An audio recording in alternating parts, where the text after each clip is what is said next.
ناظرین، یہ معاملہ اسٹارٹ ہوا تھا سن 1607 میں، جب انڈیا اور پاکستان کے اس خطے میں مغل امپائر کا ہولڈ ہوا کرتا تھا۔ اس دن مغل شہنشاہ کا سب سے چھوٹا بیٹا شہاب الدین محمد خرم 15 سال کا ہو چکا تھا، اور اسی کی سیلیبریشن کے لیے آگرہ فورٹ میں ایک عالی شان پارٹی رکھی گئی تھی۔ خرم مغل شہنشاہ کو سب سے زیادہ عزیز تھا، اسی وجہ سے اس کے ہر جنم دن پر اس کو ہیرے جواہرات اور سونے سے تولا جاتا تھا، یعنی جتنا وزن شہزادے خرم کا ہوتا تھا اتنا ہی خزانہ اس کے نام کر دیا جاتا تھا۔ لیکن اس جنم دن پر کچھ اور بھی خاص ہونے والا تھا۔ مغل شہنشاہ نے شہزادے خرم کی شادی اپنے ایک وکیل کی بیٹی کے ساتھ کر دی، جس کو ممتاز محل کے نام سے جانا جاتا ہے۔ ممتاز اور خرم کو پہلے دن ہی ایک دوسرے سے بے انتہا محبت ہو چکی تھی، اور اس وقت یہ کسی کو بھی معلوم نہیں تھا کہ اس محبت کا بول بالا ہمیشہ کے لیے رہنے والا ہے۔ اگلے 10 سالوں تک شہزادے نے کئی جنگیں لڑیں اور ان میں بھرپور کامیابی بھی حاصل کی۔ اسی وجہ سے شہنشاہ نے خوش ہو کر ان کو شاہ جہاں کے لقب سے نوازا، جس کا مطلب ہے دنیا کا بادشاہ۔ شاہ جہاں کی ٹوٹل 6 بیویاں تھیں جو آگرہ فورٹ کے حرم میں ہی رہتی تھیں۔ ان 6 میں سے شاہ جہاں سب سے زیادہ محبت ممتاز سے کرتے تھے، اور یہی وجہ تھی کہ ان کا زیادہ تر وقت ممتاز محل کے ساتھ ہی گزرتا تھا۔ وقت تیزی سے گزرتا جا رہا تھا، اور 4 سالوں کے بعد یعنی 1621 میں مغل شہنشاہ اچانک چل بسے۔ شاہ جہاں جو پہلے ہی مغل امپائر میں خاصا فیمس ہو چکا تھا اور جو شہنشاہ کا چہیتا بیٹا بھی تھا، 1628 میں یعنی باپ کی موت کے 7 سالوں بعد اس نے شہنشاہ کی گدی سنبھال لی۔ پوری مغلیہ سلطنت اپنے نئے شہنشاہ سے بے حد خوش نظر آتی تھی۔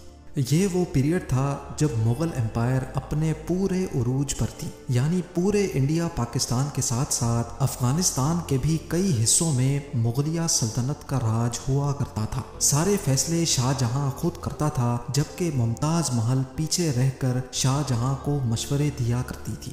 لیکن کسی کو بھی اس بات کا علم نہیں تھا کہ یہ خوشیاں عنقریب ماتم میں بدلنے والی ہیں۔ گدی سنبھالے ابھی 1 ہی سال گزرا تھا کہ ایک بار پھر سے مغل امپائر کو دشمنوں کا سامنا کرنا پڑا۔ اگلے 2 سال جنگ چلتی رہی، اور شاہ جہاں کو اس جنگ میں بھی بھرپور کامیابی نصیب ہوئی۔ لیکن شاہ جہاں ابھی اس کامیابی کا جشن مناتے کہ ان کو ایک افسوسناک خبر سے آگاہ کیا گیا۔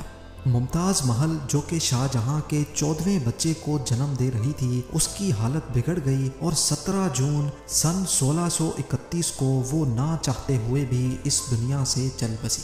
پوری مغلیہ سلطنت کا جشن دیکھتے ہی دیکھتے ماتم میں بدل گیا۔ یہ خبر جو شاہ جہاں پر آگ بن کر گری تھی، اس نے تو جیسے ان کی دنیا ہی ختم کر ڈالی۔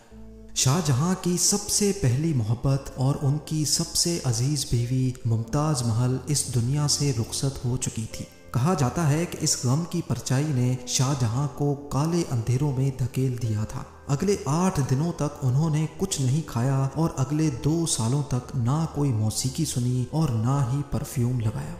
ممتاز محل نے مرنے سے پہلے ایک آخری خواہش کی تھی۔ وہ چاہتی تھیں کہ ان کی قبر دنیا کے سب سے خوبصورت مقبرے میں بنائی جائے۔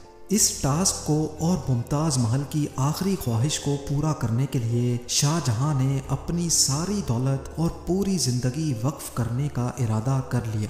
ممتاز کے گزرنے کے 6 ماہ بعد یعنی 1632 میں ہی تاج محل کی کنسٹرکشن کا کام شروع کر دیا گیا۔ قریب 20,000 سے بھی زیادہ مزدور، پتھر تراش اور کاریگروں کو پوری سلطنت سے اکٹھا کیا گیا۔ لشکروں کے لشکر شاہ جہاں کے حکم پر آگرہ بلوا لیے گئے تھے۔ کیونکہ ممتاز کی قبر یمنا ریور کے برابر میں موجود تھی، اسی وجہ سے اس جگہ پر دنیا کی سب سے خوبصورت بلڈنگ بنانا کافی مشکل ٹاسک تھا۔ ریور کے کنارے زمین کافی سافٹ ہوتی ہے، اور اگر یہاں کھدائی کا کام کیا گیا تو پانی کا بہاؤ تاج محل کی فاؤنڈیشن کو بھی نقصان پہنچا سکتا تھا۔ اس مسئلے سے نمٹنے کے لیے مغل انجینئرز نے یہاں سب سے پہلے زمین کے اندر کئی کنویں کھدوانا شروع کیے۔ مزدور یہ کنویں تب تک کھودتے رہتے جب تک خشک زمین نظر نہ آ جاتی تھی۔ ان کنووں کو پتھروں اور گارے سے بھرا گیا، اور پھر اس کے اوپر پتھروں کے بڑے بڑے کالمز کھڑے کیے گئے۔ اس سارے کام کو انجام دینے کے لیے مزدوروں کے ساتھ ساتھ ہاتھیوں کی ایک بہت بڑی فوج کو بھی استعمال کیا گیا۔ مغل انجینئرز کی یہ ٹرک کام کر چکی تھی اور اب ایک ایسی مضبوط فاؤنڈیشن تیار تھی جو نرم زمین پر بھی فولاد بن کر کھڑی تھی۔ فاؤنڈیشن کے بعد اب باری تھی ایک ایسے بلڈنگ ڈیزائن کی جو آج سے پہلے کسی نے بھی نہ دیکھا ہو، ایک ایسا ڈیزائن جو پچھلے سارے ریکارڈ توڑ ڈالے۔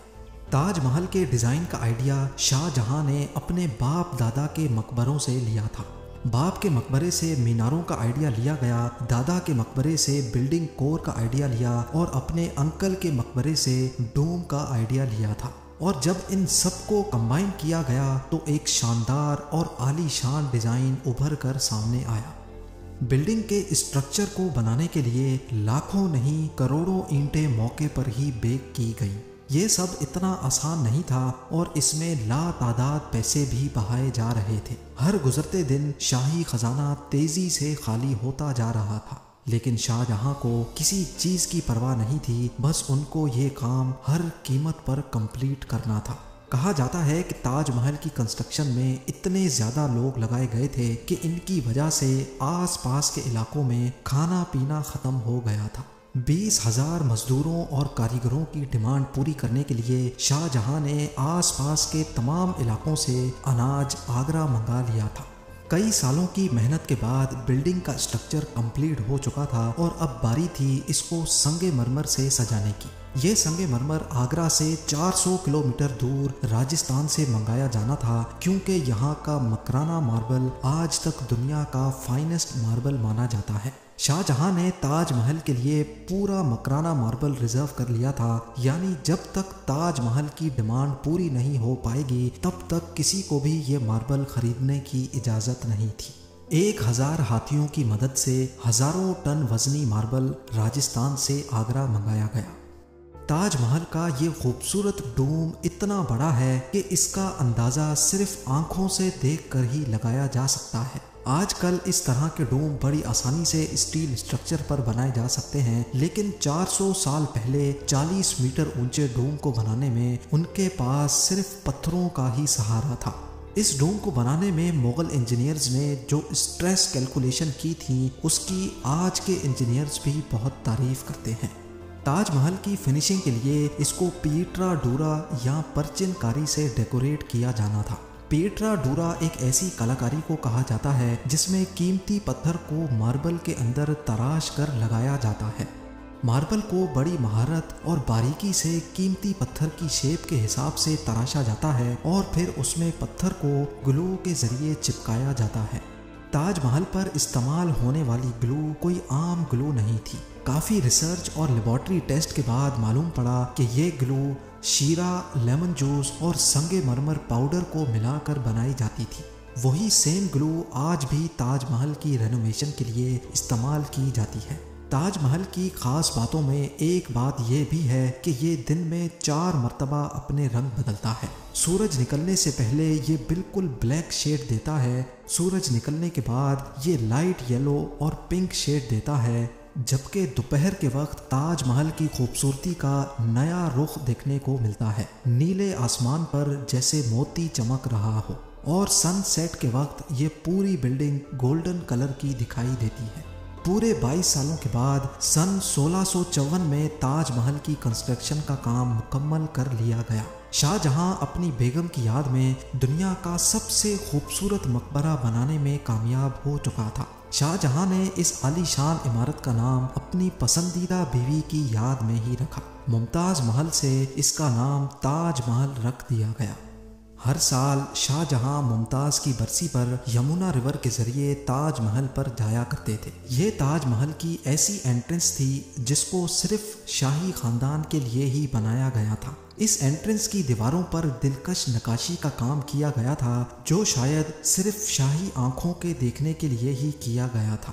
شاہ جہاں کا یہ مہنگا ترین پروجیکٹ کمپلیٹ تو ہو چکا تھا، لیکن اس نے مغلیہ سلطنت کو تباہی کے کنارے پر لا کھڑا کیا۔ 4 سالوں کے بعد یعنی 1658 میں شاہ جہاں اور ممتاز کے اپنے ہی بیٹے نے شاہی تخت الٹ دیا اور خود مغل امپائر کا شہنشاہ بن گیا۔